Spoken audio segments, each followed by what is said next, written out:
Indiana Disability History Project, Indiana Institute on Disability and Community, Indiana University. I'm Patrick Sandy. I'm the president and CEO of Easter Seals Crossroads here in Indianapolis. I currently live in Indianapolis, but I grew up in Kokomo, so I'm a long-term Hoosier. Okay, great. Well, Patrick, what I'd like to talk to you today about, one of the things are the early days of the rehab industry, and primarily day services, not so much residential services. So if you could talk about the general philosophy of those services, what sorts of services and supports were provided, and then what changes in the ways of services have come through your tenure in this field. Okay, so in thinking back about the kinds of services that are available through day programs in the state of Indiana, I'm not going to say exactly how long I go back, but what I'll tell you is that when I first became involved in day services, most of the day services were delivered at institutions instead of even community-based organizations.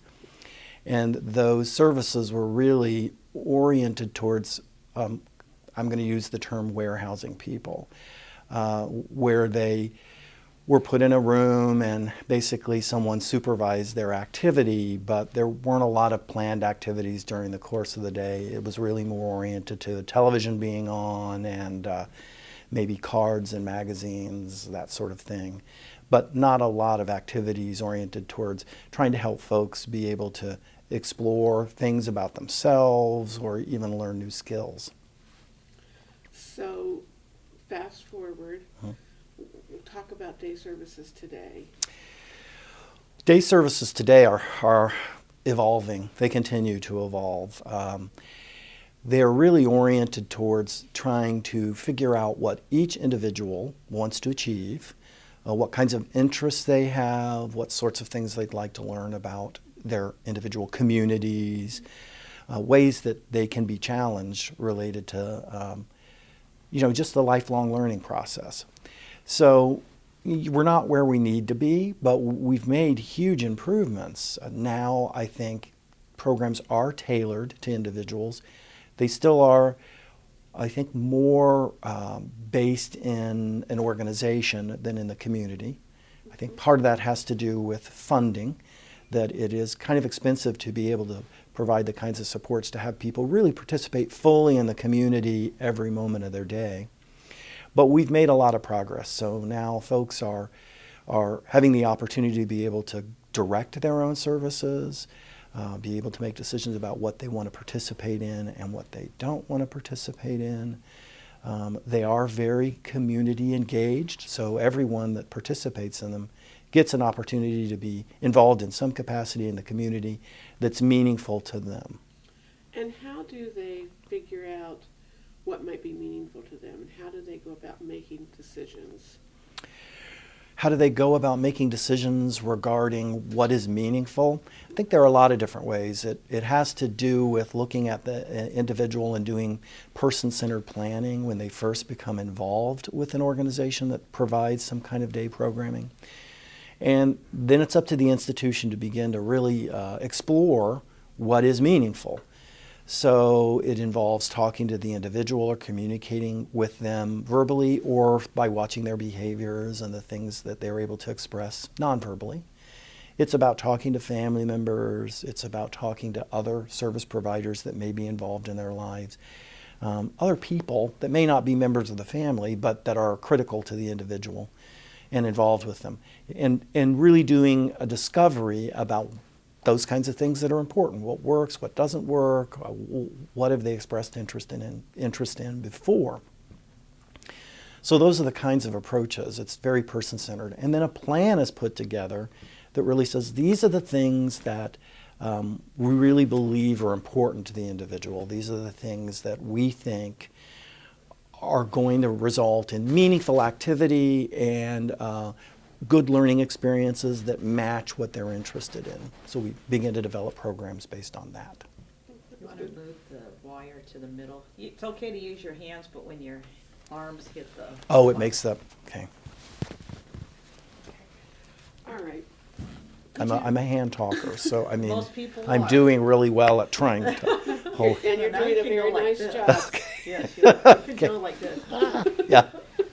So, describe to me as best you can, and you can just pick anyone who comes to mind, a day in the life of someone receiving day services that does not have a job.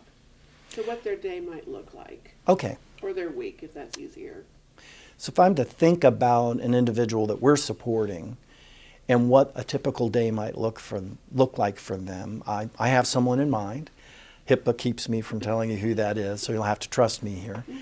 But they would come to Easter Seals Crossroads to begin their day in the morning.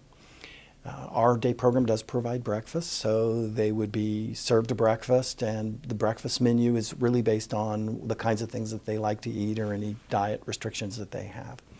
And after breakfast, one of our staff would sit down with them and talk about what's going to happen today, what kinds of things they're going to be involved in today. And if there is no concern about that, if the individual hasn't changed their mind about something, then we begin. And it might involve going out into the community and going to a volunteer site where they were going to be engaged in some kind of activity. It may be just a sorting activity. It might be delivering mail around a small company. It might be just helping to clean the shelves of some other nonprofit that's interested in having volunteers. But it would be an activity that was really designed around them. It would just be them, and maybe in some cases one other person, but it may just be them that's involved in that activity. They may spend a couple hours there. Then they would come back to our organization, prepare for lunch, may be engaged in some exercise. We have a lot of exercise programs that we do downstairs based on individual needs. And then after that, they'd eat their lunch. Then they may be engaged in an art activity or some kind of activity that they've expressed interest in. And we have a variety of choices for them to be engaged in. And then we're lucky here because we have a great outdoor space for the folks that we provide services to. So the afternoon might be spending some time outside working in the garden area that we have where they're growing vegetables, or working in the garden area just hanging out.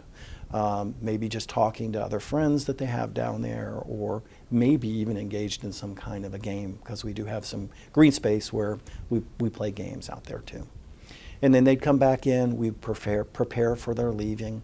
That would involve a staff member talking to them about their day, discussing the kinds of things that they really liked about the day, and things that maybe they had trouble with or weren't sure how they felt about. So that might be a very typical day.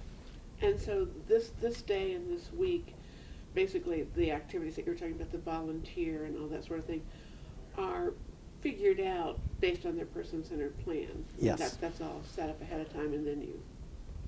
Yeah, in terms of how we decide the kinds of things that they're going to be engaged in during the day, it's directed by them. And that comes from the person-centered plan that we've spent a lot of time gathering information on the individual prior to their even being enrolled in our program. Okay, good.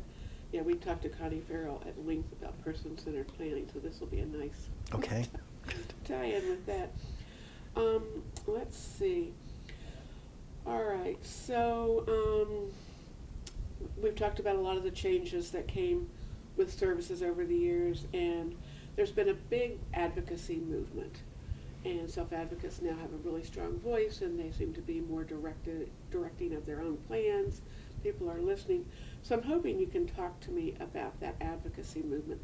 What got staff to listen? Because they've always talked, but we didn't always listen. So if you can reflect on the advocacy movement and what really got staff to begin to hear and listen to what people were saying instead of that we know best. So when I think back to the advocacy movement that's started in the last several years, and the process that has sort of generated from the ground up in terms of trying to get people to listen to folks with disabilities and what they want and what they're interested in. I think of small things that really have made the difference, and I'll tell you a kind of a quick story. We had an individual with a significant disability who was also a wheelchair user and used a communication device. And they had been with our organization for a while, primarily receiving services, not necessarily in the day program at that time. And one of the services they received had to do with giving them a communication device that would really work better for them and that could actually be attached to their wheelchair so it was available to them at all times. So after working with this individual for quite a while, the support person always takes them after the appointment to the McDonald's and gets them something to eat. And it's been doing this for months and months. And the last time they were here, when their communication device was actually fitted to their wheelchair, and that person took them to McDonald's at the end of the session, for the first time, this person was able to say, "I don't like hamburgers, I want chicken nuggets." Well, it had a huge impact on that individual and ultimately on our agency, because he came back and told people that story. And sort of the groundswell internally was, we really have to find out what people like. We can't make assumptions. And we need to give people the opportunity to tell us that in any way that they can. So that sort of was nicely synchronized with the whole notion of we really need to listen to people and move away from thinking we're the experts and we know what's best. So that was our sort of flag that we carried out in front of us as we started saying, let's actually start trying to figure out how to hear instead of just making decisions about what we think is best. And do you think we're doing a good job of that? When you look across the state of Indiana and you talk to other people in the field, how far do you think we've come, and how far do you think we need to go? So when I think about the kind of job we're doing across the state and being able to really listen to people, we've come a long way. We've come a long way from the 70s when I first got involved in providing services to folks with disabilities. But we still have a long way to go. We really need to figure out how to listen better. We need to figure out a way of funding the time that's necessary to really listen better so that people don't make decisions based on dollars ever. They make decisions on what people need to say and what we need to hear in order to be able to provide the most rewarding and meaningful experience. I mean, if I think about a family member that would be attending a day service, I know that I would insist that every opportunity was exhausted to learn about what would make sense for the person that I care about before I'd have them be engaged in any kind of program or service. But I also know that would take some time to be able to do that. We've come a long way. We need to go further. That was really good. Okay. Excellent job of putting the question in the answer. Okay. Is this working for you? Yeah. Okay. Yeah. All right. I write these questions and then I kind of ad lib. Okay. All right, Peggy, do you think we have enough on the history of rehab and advocacy before I move into support employment? Unless you think he has of anything another else? story you want. Anything else you I mean, I could tell you, and I could tell you a lot more about the history, because when I first got involved in providing services, it was as a student at IU at the center that you work at right now, only it was called the Developmental Training Center. And the particular project that I worked with was called the Deinstitutionalization Project. And we went to Muscatatuck and plucked people off the day ward that these people were just warehoused. I mean, it was shocking even as a student that that's what was happening, that people were in there being warehoused. And we brought them to the Institute, and they actually lived there, and then we were involved in day services while they lived there. And we're a bunch of young students. We're doing our best, and we were directed by two really smart people.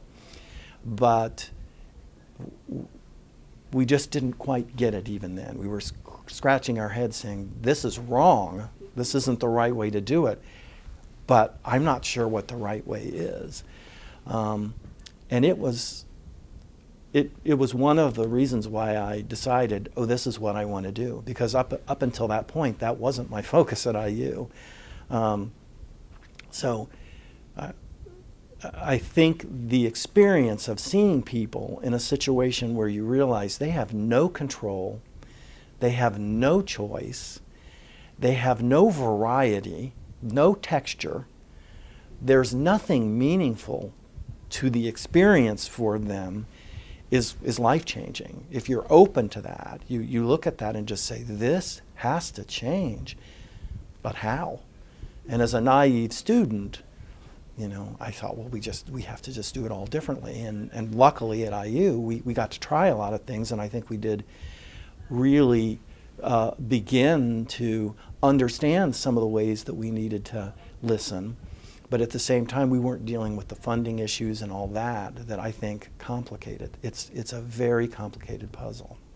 And we're still trying to sort it out.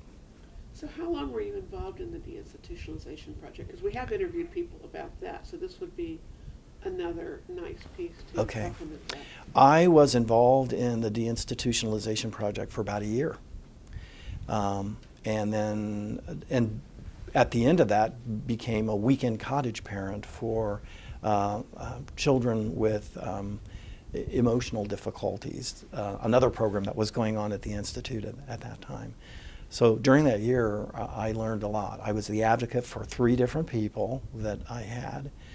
I was involved in trying to find community experiences, and that was, at that time, groundbreaking. Trying to get somebody to consider having someone from that project work in their store or be able to participate in some way in the community was just so out there in terms of thinking that we really only had, during my tenure, one person that was pretty successful. In fact, at the end of the project, she remained in Bloomington and never returned back to the institution. The other folks did. The other folks went back. That's good. Do All you right. want to get a little bit about being a cottage parent? Do you remember that one to talk about that? I can remember some of it, but I was only a cottage parent for about, a little bit longer than the summer. We did it during the summer, so. I did one of my social work internships at the DTC. Oh, did you? And I don't remember much about it at all. I remember the kids. That is what I remember. I had one kid that I related with, and Okay. that was my social history experience and social work experience. But, yeah. We had 4 kids that were in that particular cottage that I worked with, and they all had challenging issues, but they were just great kids. I mean, they were great kids, but they were issues that I could see. The public school certainly wasn't in any kind of position at that time to be able to even understand what to do or how to support them. Yeah, I mean, that's Must have been what Kim Davis talked about, that program. The kids staying there. They stayed there, yeah. They stayed there. Yeah, this kid lived there, and I remember thinking he was difficult, but I was always kind of just surprised that he had to be removed because he didn't seem that difficult. Or that was the thing that kind of surprised me. It's like, is he really that bad? Or Yeah.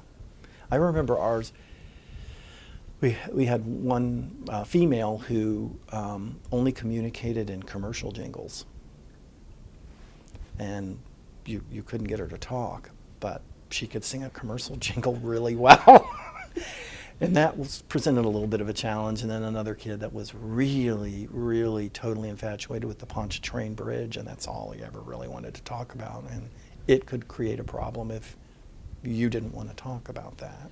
well, and So- they didn't have a label for autism back then. No, they didn't. So- And when I think about it, yeah, that was probably central to at least 3 of the 4 kids we worked with.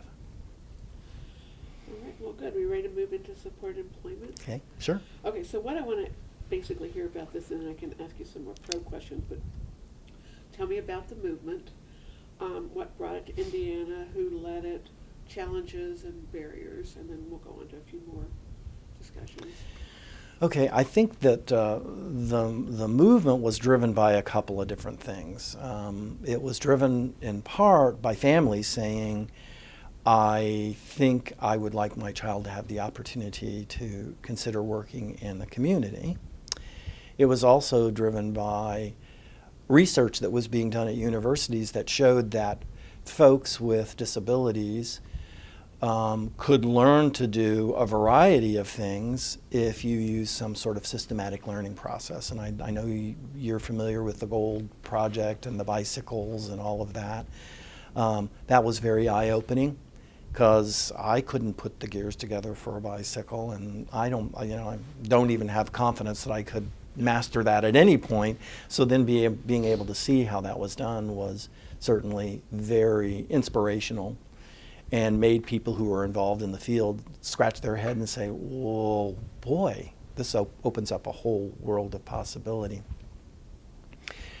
So in Indiana, I don't think parents drove it. I think it was driven in other states by parents. In Indiana, actually, I feel like, and I was there, I feel like parents were very apprehensive about it. And we had to really sort of spend a lot of time nurturing parents and getting them to understand this opportunity is a good one, and there's a safety net, and it will be okay, and let's just try it and see what happens. And eventually got some brave people that said, yeah, I want something different for my child, so we'll do this. So that was an interesting process, and they brought up some really interesting points that I think really affected the movement because of some of the problems this particular industry has. I remember some of the concerns that parents had initially was, well, I believe you and I trust you, but you may not be here the next time I come here because I've seen a dozen faces like yours during the time I've been involved with this organization and my child's been involved. And if you're not here, is anybody else going to understand what happened here and that I do have the safety net?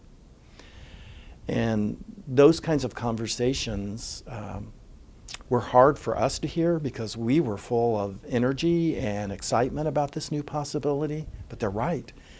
This is their child's life. There is a lot of turnover in this industry. And it was radically different than what we had preached to them for a long time, which is your child is always going to need the safety of this environment. And now all of a sudden we're saying, let's go out. Let's see what's available in the community, and it's going to be great things for your young person that you love. And so it was a kind of a incongruence storm between us as people that were just excited about opportunities for folks with disabilities, the system that was a little bit apprehensive about whether this was a good idea or not because it was going to change everything that we thought was appropriate up to that point, and the families who were saying, yeah, I want to believe you, but I'm not sure because you may not be here and I don't know that I want my child to be a guinea pig. Right. So those were some of the challenges. What are some of the current challenges? And if you want, you can speak to job coaching, DSP, turnover, those sorts of things, funding. Mm-hmm. So what do you see as current challenges still facing supported employment? Because as we know, there's not near enough employment of people with disabilities. Right. We're still fighting that battle. We're still looking at, trying to raise the employment. So if you could talk to that, that would be helpful. Okay. When I think about the kinds of challenges that exist even today related to being able to utilize supported employment as a great option for folks with disabilities, some of the challenges that existed in the old days still exist. Those things with parents feeling some sense of apprehension. I mean, if you think about it, parents of typically developing children when they graduate from school and they think, oh my God, my kid's got to go out and find a job. Some of them get a little nervous about what that's going to look like. So it's not unusual that people would be a little apprehensive. So that's still there. I think some of the The business community has improved in terms of their acceptance of folks with disabilities as a vital part of the workforce, so that's good. But when we talk about folks with significant disabilities, who we're talking about when we talk about supported employment, it's about understanding how long it's going to take for them to be able to master the skills that are involved in doing a job. It's about figuring out a way to provide the supports they're going to need to be able to continue to be successful without a funding source, because funding has changed. So you have to look at natural supports, and then you have to be careful about how you arrange those natural supports, because people who might be a good natural support might leave the business, and then that can throw things into a little bit of a tailspin, and you gotta work on that. So it's about figuring that out. It's about helping the employer understand how they can manage this, how important it is for them to really be able to do that, for the individual, for their company, for the community, for our diversity as a society or a city, that it is really an issue for all of us. Some employers are really open to that, others are a little afraid, and that's based on historical experience and all that. So that's a bit of a challenge too. It's about, and I hate to go back to this because we've come a long way related to funding, but it is really about figuring out how to braid funding together so that we can support every individual and their specific needs in a unique way that is designed for them. Because the further we get down this road, we realize cookie cutter funding really doesn't work, because we're all a little bit different. So that's still a challenge that I think we're working on as a profession. Another major challenge is the turnover. Turnover is significant, and the reason is because the amount of money that's available to pay for folks to be able to dedicate a career to this is minimal. And there are lots of opportunities that are available that are going to pay people more. And you can't help but think, yeah, they've got families that they're raising, and they need to look at what sort of resources they need to be able to do that.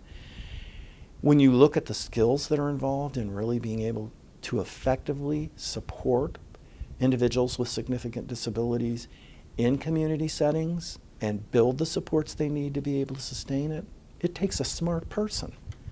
It takes somebody who really has the ability to learn a variety of skills and carry around a giant tool chest of skills and be able to pull them out at a moment's notice and figure out what's going to work. So you have to have somebody that thinks on their feet, that is a quick thinker. You have to have a politician, because they have to be able to talk to people who are maybe not feeling it, if you know what I mean, and get them to understand why this is important for them. And those skills take a while to develop, and when you're really good at it, other people notice while you're out there trying to talk them into hiring somebody with a disability, the level of skill that you have, and the next thing you know, they've got another opportunity they're moving on to, and you have to start over again. So that's a significant challenge. To do this well, a lot of pieces have to come together. That was really good, because I think that's a key point that many people miss, is that there is such turnover, and we are paying people such a minimal amount that the people that are doing this work, if they're good, they're promoted, and then they're no longer doing this work. They're That's right. supervising people that are doing that work. That's right. And the people that are needing that support and that work are left behind. Yeah. We've been lucky here at Easter Seals Crossroads for years and years. We had a very stable workforce related to folks that were working in the employment area. And we sort of did it in a generalist way, so everybody knew how to do supported employment and also could do competitive employment based on the consumer's needs. And we were fortunate. They were seasoned, they knew what they were doing. They had built a support network among themselves. They kind of knew who was good at what, so that if something came up, they could go and say, okay, this is what I'm dealing with. Can you give me some ideas?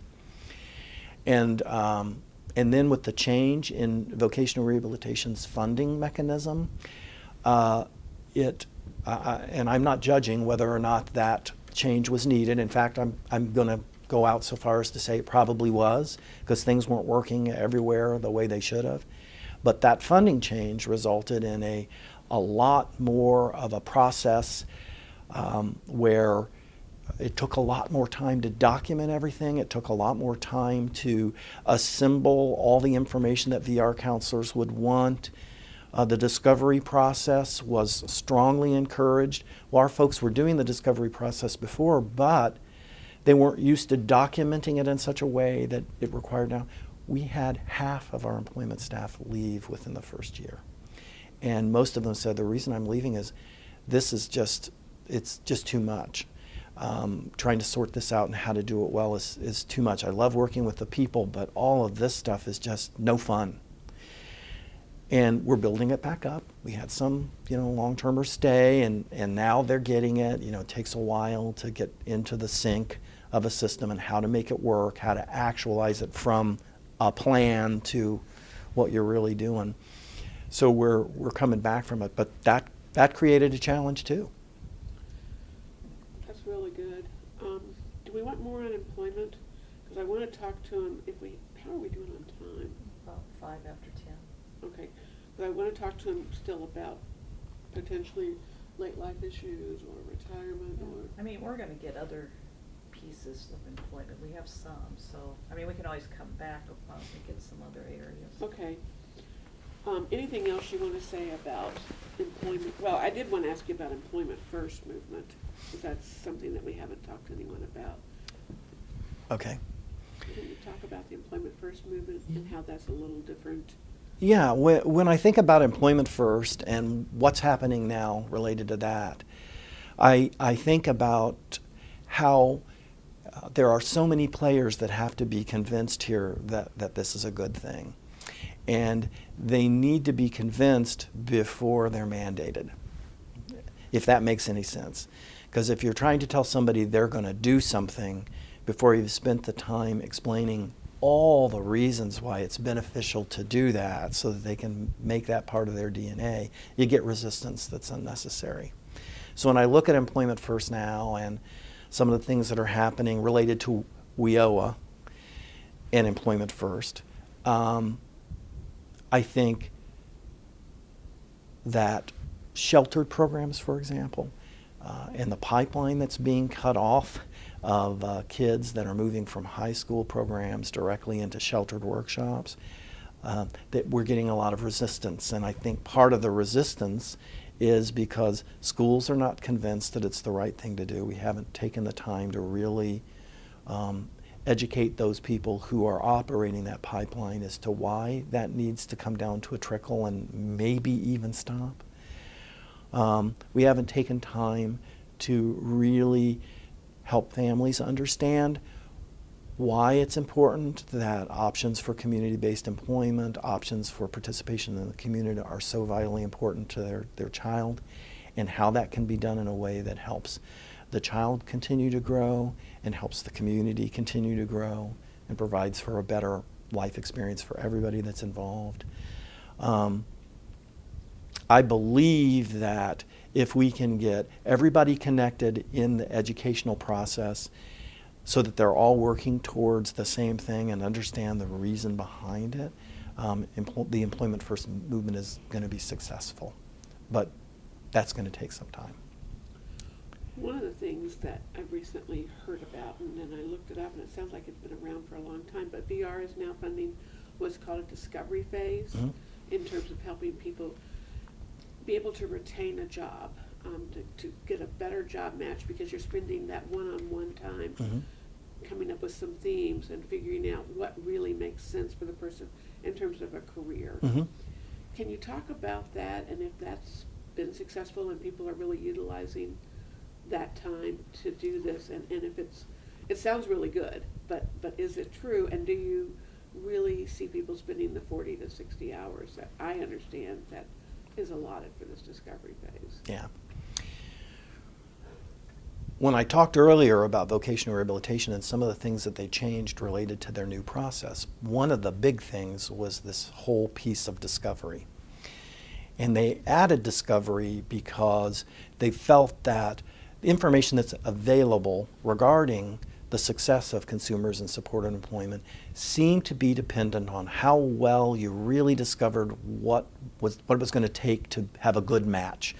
A good match related to the environment, a good match related to the skill set, to the supports that are available, to the area of the community, to whether or not they get to wear a uniform, to any variety of things. And I think we've known that for a long time. That really is the origin of person-centered planning, is taking the time to do all that.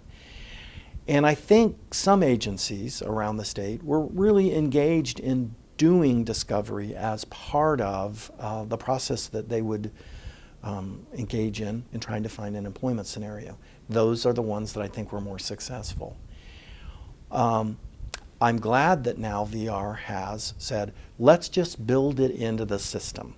And let's give you a certain number of hours to be able to really dig deep about what's going to work for this individual, not just about the skills, but their life and all the pieces. I mean, we all do that. When we look at a job, we take the time to figure out, okay, is this going to work with my schedule, with my kids, with my husband, with transportation, with the environment I like, the culture. So it only makes sense, right? The problem is that when you make that shift and you say, this is what we want you to do now, you have to really spend a lot of time teaching people what that looks like. How do I really do that? And there's a lot of information out there about methods that can be used. And I think that's great because I don't think the same method can work for anybody. You got to take the time to be able to find it. I believe, now that we're a year into it, a little bit more than a year into it, people are figuring it out.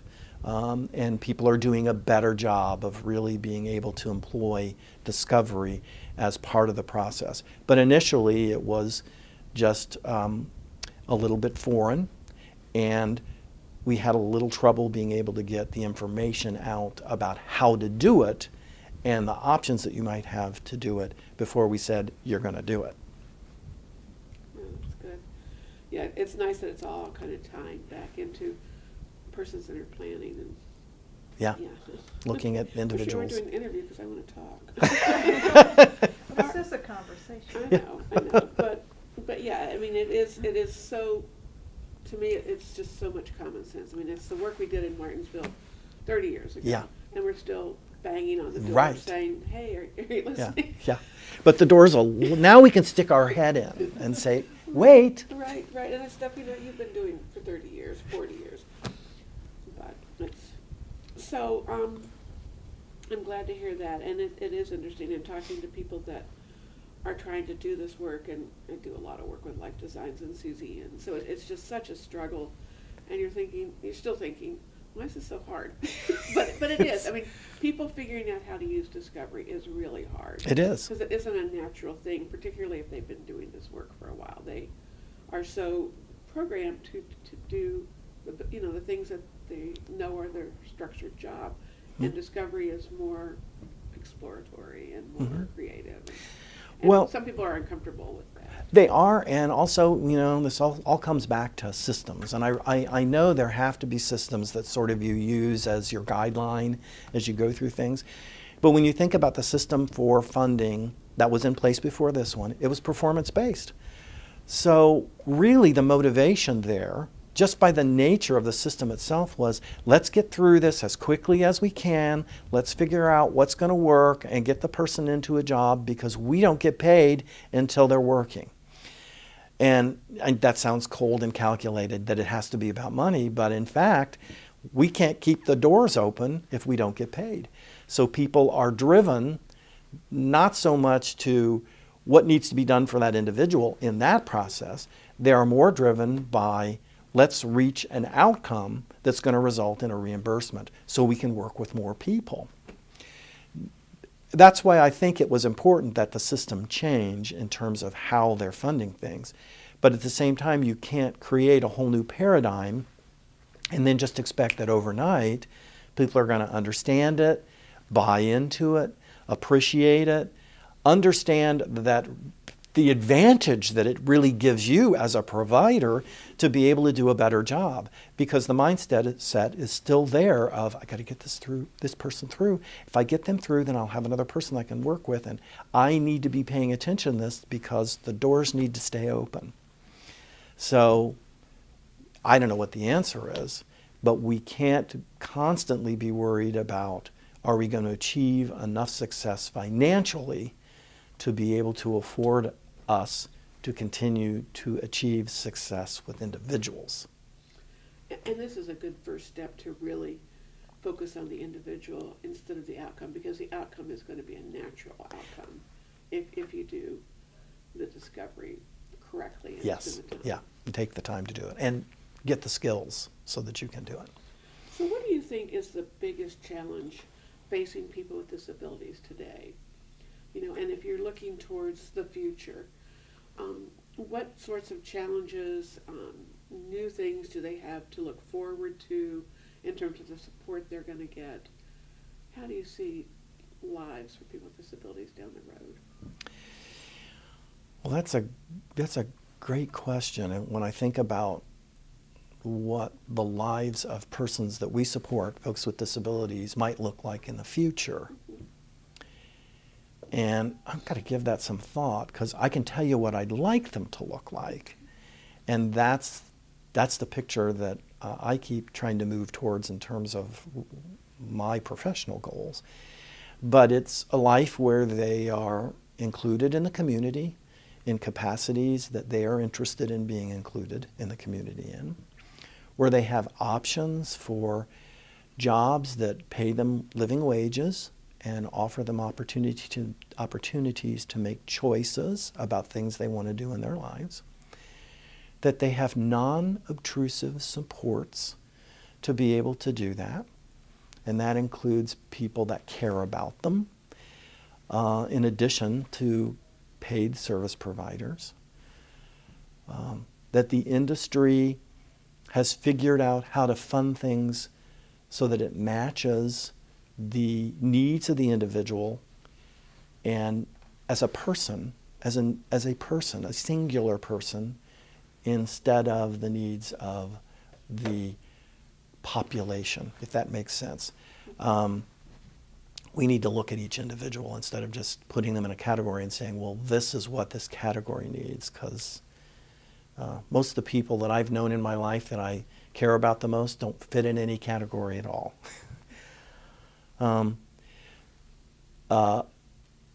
I hope for a future where we have quality transportation that's available for folks with disabilities, because that is certainly key to their being able to participate, where we have supports for them to be engaged in recreational and educational kinds of activities that are darn near invisible, and that the community becomes so accustomed to those things that it's incidental. It's the same as, oh, that person wears glasses. That we get to a point where every person is embraced for the contribution that they can make in their life, for their community and the people that they care about, and for themselves. That's what I'd like to see. And I think that's what drives our industry. I'm one of thousands of people that want to see that kind of community, that thinks that kind of future for folks with disabilities is the best future for everyone, not just the people with disabilities. And the next question I want to ask is even harder. And I don't know if you can even answer it. It's basically, well, it's two-part. It's how do we get people that care about these people in their life, you know, the people that we're supporting.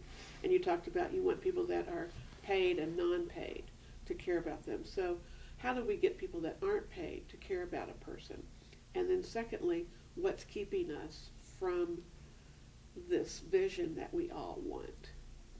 So I don't know if you can even answer that in the same question or even have an answer for it, but that, you know, so what's keeping us from that, and then how do we get people that are non-paid to care about someone? And they kind of tie together. Yeah.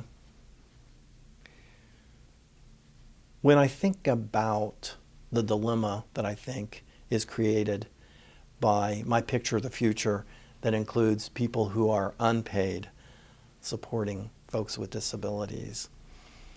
I struggle a little bit when I think about it holistically. It's a really good idea, and I think it can happen, much like I know members of faith communities will step forward and support other members of their community without expecting anything in exchange for long periods of time because it's something they value. It's something that's meaningful to them, and because I believe they get as much from that exchange as the person who needs the support. So when I look at it that way, I think, well, it shouldn't be that difficult because that's not that unusual. People are that way. I think we're kind of built that way. But the problem is evil exists in the world. So there are people that are out there that will take advantage of others. So I've got this dilemma that I think about of being able to really reach out to individuals to think of this as their opportunity to be involved in something meaningful and their opportunity to contribute in some way. And when I think about it personally, I think about my retirement, which is not, that far off. That's something that I think I'd really like to do in my retirement, is to be engaged with some of the people that I've known for years that have disabilities as a support for them. And I've learned about them enough that I think I could really be able to do that.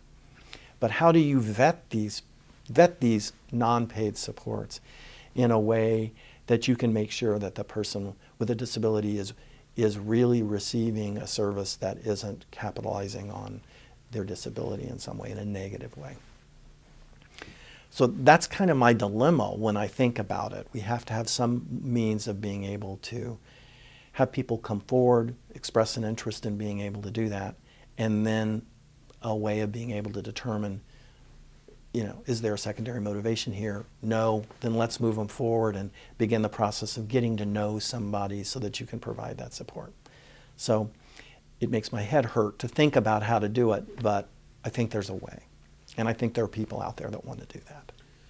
And do you think, as people are more engaged in volunteer opportunities and employment and exercise classes at the Y, and they have more exposure to typical people doing things that are enjoyable to them, and there's those common interests, that some of that natural friendship will occur? We just need to figure out a way to be able to fund, to place people in those sorts of environments more frequently than we're currently doing. Does that play into it too? Yeah, I think another way of considering it is as we move forward and folks become more involved in their communities in a variety of ways, recreationally, educationally, so on and so forth, continued adult education, participating in some program that's available at the Arts Center or whatever, that we do set up the possibility for folks being able to establish personal relationships with other people who have a like interest. I mean, that's what all relationships are built on, right? Like interests. And that's the most ideal scenario.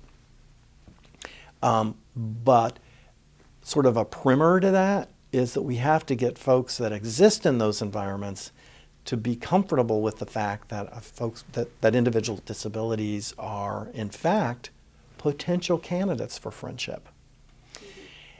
I think younger people are definitely in a better position than folks who are maybe in their 40s and above. And that has to do with the fact that I think kids with disabilities are being more and more involved in meaningful activities in school and in educational opportunities. So I know when I think about my own children, they are more likely to go up and talk to somebody that has a disability in any kind of environment than I would have been prior to going into this field. And that's because their comfort level is just there. It's there because of their range of experience. So I think ultimately that will happen, but it's a matter of working with the folks who maybe didn't have the experience of being around folks with disabilities to learn that a friendship is a friendship. Okay, let's talk about another topic. Well, we'll probably have about half an hour because you need to leave at 11. I do. Okay. And we haven't had him sign the papers yet, have we? Yeah, that'll just take a minute. All right, so just quickly, the last couple things before we talk about Steve are, you support people that are getting older. Mm-hmm. You support people that typically would be looking at retirement or late life issues, that have friends and family members that are going through serious health crisis. Some are dying. So how do you support people when you start to think about having a person-centered life their entire life, to think about these end-of-life or aging out of typical programs? What sort of support is available? Okay, can you just run through that question again, because I kind of got lost somewhere Yeah, there in were a it. lot of questions. A lot of questions. Okay. No, and part of it with you, because you're able to just talk for such long periods, which is easier. Okay. Is I try and give you a lot of information so that you can pick and choose. Okay. But one of the things that we're realizing is that we've been asked from time to time to come set up a senior program, which we don't want to do, particularly within an agency. So when you think about people that are getting older, they don't want to come to day services anymore. They want to stay home, or they want to be more active with their family, or whatever they want to do as people age. What sorts of things are you guys doing, or that you think are happening around the state, to help people prepare for a retirement per se? And then as people get older, there's a lot of choices that we make towards the end of our life. What sorts of choices that we are making. And research shows there's not a lot of support in this. And I'm curious if people are dealing with that, or they're starting to think about, oh my gosh, this is happening. We have a lot of baby boomers that we're supporting. What should we be doing? So anything you want to talk about in that area is fine. There's not a specific question, but that's the sort of thing that I'm interested in learning about. Okay. So you pick and choose. All right. One of the struggles that I didn't talk about earlier that I think's facing the industry related to supporting folks with disabilities is, what do we do when people reach the age where they might typically retire, and where their life will change as a result of that? I know that, for example, when I plan on retiring, that I won't be coming here every day. But I'm already thinking about what it is that I want to do, what do I want to participate in, how am I going to make sure that I continue to stay engaged, active, relevant, participatory. And I don't think we do a great job for folks with disabilities in looking at what their future is going to look like. Part of that is because, again, a funding issue. I don't think it makes good sense to fund some sort of congregate setting that everybody goes to and gets dropped off because they're old and sick and might be dying. I mean, that doesn't sound at all attractive to me. It sounds a lot like some nursing homes I've been in, and I don't want to go there. There's not an option for funding somebody unless they're engaged in something that you can describe programmatically. And since it looks different for everybody, I'm not really sure how we do that. Here at Easter Seals, we don't have any kind of residential programming. So I think part of it does happen from that perspective, if they're participating in some sort of a residential program, that there needs to be planning done there, and then programs or designing of a lifestyle that they would be participating at that point needs to happen from that center. Here, we're serving them through some kind of a day program that involves community involvement. But when they get to the point where they no longer think that's a good fit, all we can do is pass off ideas to family members. And frequently family members are not in a position where they can actively engage or dedicate a great deal of time to it. So I'm afraid what happens is that people end up sort of being warehoused again, maybe at somebody's house, maybe in a nursing home, maybe in some other environment. I don't think it's unique to folks with disabilities. I think it's a struggle that we deal with as a society. What do we do with our senior population? How do we make it so they continue to be involved? And how can we support them in making life choices at the end of their lives?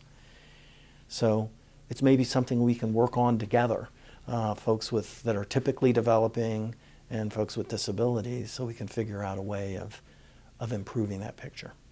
That was good. Okay, we'll stop there and talk about Steve. But I think this is important to just have, because this is a future trend. Yeah. You know, this is something that down the road, when we look at what our field's going to look like, it's going to be full of It is. It is. I'll be one of them. All right. Are you ready to talk about Steve? I can try. All right. Let me lost the page. All right. Well, let's just start with Steve, who is, you know, your dear friend, Mhm. dear friend of mine and many. Can you share his contribution, his gifts to the field, some stories about Steve? Okay. He's not here to brag on himself. Right. And we won't cry. Maybe. Yeah. I'm sitting there going, okay, I'm already going to cry. Yeah. One of the people that I believe strongly has been very influential in terms of services in the state of Indiana is somebody that was also a very, very dear friend of mine, Steve Savage. And Steve was involved in the industry as long as I was. He got involved in the industry when he was in college and was involved in some capacity his entire career, working with children or adults, but always working with folks with special needs. I think when I think about what he brought, first of all, he brought the Savage enthusiasm to the industry. And by that I mean he was just full of energy and didn't take no for an answer. He was just one of these people that could push things forward. And he did it in a way where he'd make people laugh, he'd engage people as friends. He was very good at being able to find some commonality very quickly with just about anybody and then use that to his advantage in being able to push forward whatever his mission was. And his mission was very much like what I would describe as the future for folks with disabilities, that they are actively involved in the community and it's really their disability is relatively insignificant in terms of relationships and participation. He had his finger in a lot of stuff too related. He was never satisfied with just one thing that he was working on. So he might be really focused on transition services for folks. At the same time, he was very focused on employment services for folks. At the same time, he was focused on developing information related to the history of services with disabilities in an effort to make sure that it never happened again. So he built what he did around his passion for people and his love for people in general. And it just carried over to everyone, which included folks with disabilities. Yeah, I had some fun projects with him, and it was always fun. Yeah. So how would you say, and if you can think of stories about Steve, that'd be great too. What would you say, how is he remembered? You know, when people think of Steve and his work, you've talked about some of that, but if you have any specific stories or around how he's remembered or some of his accomplishments. I can do that. Just give me a second.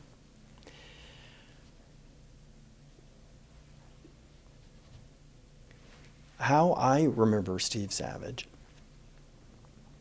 is, first of all, as probably my best friend in the world. To be with him was always an adventure because he just really liked to, he was drawn to things that were a little bit different, a little bit out around, you know, that's the sort of thing that really kind of made life exciting for him. So I know there were many times that he and I worked on training programs that we would deliver to folks working in the field. And his focus was always, we can't just train them, it has to be fun.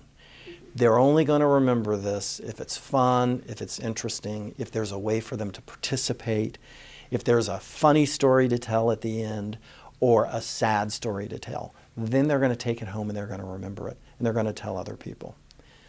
So one of his unique characteristics was we'd put together the program and then we'd go back through it and say, what can we do to make this fun? What can we do to get people involved? So a great example of that was one of the training programs that we put together was specifically designed to help people find humor in the workplace. So the program was not necessarily about what you would think were typical skills that people would need to really be engaged in this industry. It was really focused on reviving them, because Steve understood that this was an industry that takes a lot of energy, and it's very stressful. And so this was a coping skill that he thought was really important. So we put together this training program just based on what kinds of fun things could we do that would help people be able to laugh about what they're doing, see the humor in some of the problems that they were facing, be able to make meetings more interesting, get people to work together as a team, think about different ways of resolving conflict in fun ways. And it was such a successful training program that we did that for years people kept requesting it. We'd do it over and over again. And we kept changing it up because Steve also wanted to make sure it has to be authentic and new every time. So we got to do it a little bit different so that we're happy about doing it. So that was a particular story that I can think about with Steve related to how he wanted to participate in this industry. I'm going to stop until the beep stops. You're good. I'm not sure what that is. Fire drill. I don't know. I hope someone pays attention to it, yeah. I have a feeling it was the storm radio, but I'm not sure. Okay. What else can I tell you about him? I can tell you lots of stories, but some of them I'm not sure you'd want to have on tape. Yeah. How did you two meet? Steve and I? It's interesting. Steve and I went to college at the same time. He was a year older than me, so he was there before I was. I'm sure that we met many times at the School of Education. I know we probably ran into each other many times at Bear's place across the street because I spent time there, and I know he did. We knew a lot of the same people. We had some friends in common, but we never actually met until years later, when we were both working for organizations that were engaged in supported employment. And he worked for one of, and I worked for one of the 5 organizations that first decided that they were going to model supported employment for the state of Indiana. And we were pulled together by a couple of people at the state who were trying to organize a support team for supported employment growth in Indiana. And it was Steve Savage, Susie Rennie, Pat Selman, and myself. And I think there was somebody else involved, but they weren't involved for very long, so I can't remember their name.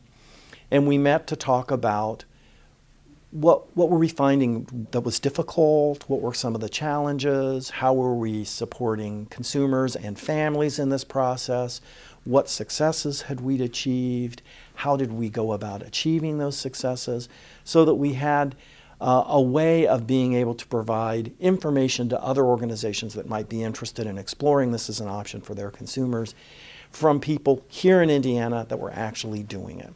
So that's how we met. Well, we were pulled together for that sort of project. And then out of that, Steve and Susie and myself and Pat Selman went to MSU for a Train the Trainer program on trying to develop means of supporting organizations and individuals who were interested in becoming more engaged in supported employment.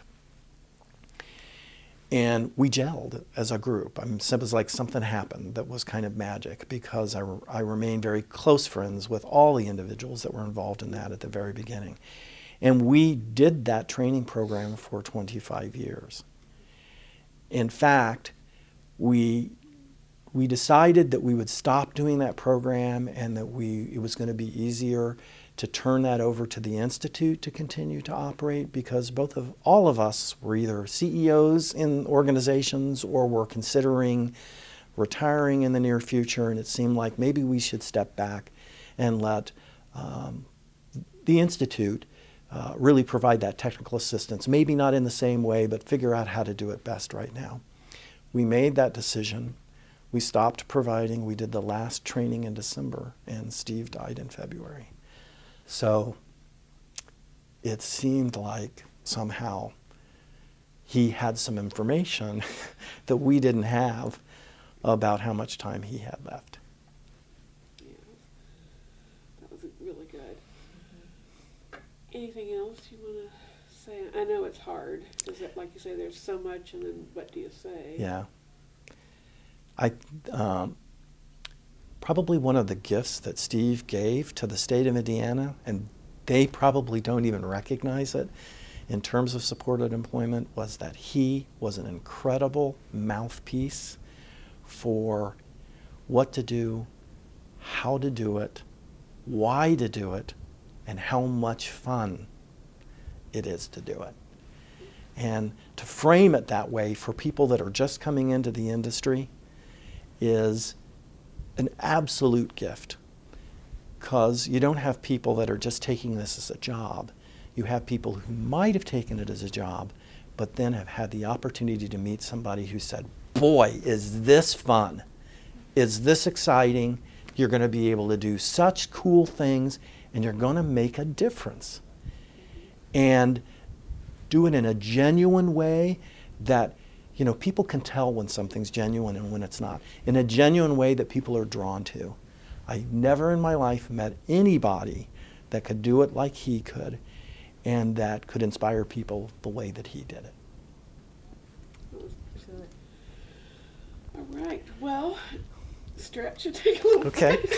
Is Could there do that. anything else that you can think of that, you know, you didn't talk enough about, or you'd like to say, or a personal story you have, or a highlight from your career? Anything else you want to say? There's a little story I can tell about someone that I worked with. Probably one of the experiences that I had early on in working with supported employment was with an individual who his means of communication was nonverbal. So it was through his reaction to things, or you could tell when something made him happy just by the way he behaved, or when something wasn't a good fit, you could tell. And I remember sitting down with his mother, and he was probably at that time maybe in his early 40s, and his mother was in her late 80s. And I sat down with her to try and tell her why I thought supported employment would really be a good thing for her son, and why I thought moving out of the sheltered workshop, which is what he had been in all his life, was going to be a great thing. And I remember her having a lot of apprehension about it, and I probably met with her for 2 hours while she talked through all of her apprehension. And then at the end, she said, well, okay, we can try it. As long as you promise me that if it doesn't work out, there's not going to be a problem being able to return to where he's at, because he loves what he's doing. And my response was, of course, absolutely, he can return here. But I think what he loves is working. And it doesn't have to be here. But we'll check it out and see. So we did end up finding him a job in the community. And it took a while because, you know, communication issues and all of that. But we did work it out. We found a job that we thought would be a really good match for him, and he started working. Employer was really supportive, and things went super well. And within 6 months, the employer was saying, you know what, I don't know how we did what we do before he was here. He's such a great addition to the team. Everybody here loves him. I'm not even sure we need you to come back anymore, because we know him. We figured this out, and we know what kinds of supports that he needs to be able to continue to be successful. And it was like, yes, I mean, that's exactly what you want to strive for. And then I had a case conference where he came in and his mother came in, and I remember her saying to me, when he was born, my physician said to me, put him in an institution right now. Go home and tell your family and friends that the baby died in childbirth. That's what's going to be best for you and best for him. He will never recognize a ball, let alone be able to play with it. And look what he's doing now. And I can still remember that conversation so clearly, almost verbatim, because it was like validation that this is absolutely the right thing to do, and that this made such a change in his life and in the life of his mother. And you know, it just was one of those things that's been tucked into my memory, and when I'm having a bad day or thinking it's not working right, I go back to that and think, no, this is what we need to be doing. Produced by the Center for Health Equity, Indiana Institute on Disability and Community, Indiana University. Funded in part by a grant from the Indiana Governor's Council for People with Disabilities. Copyright 2018, the Trustees of Indiana University.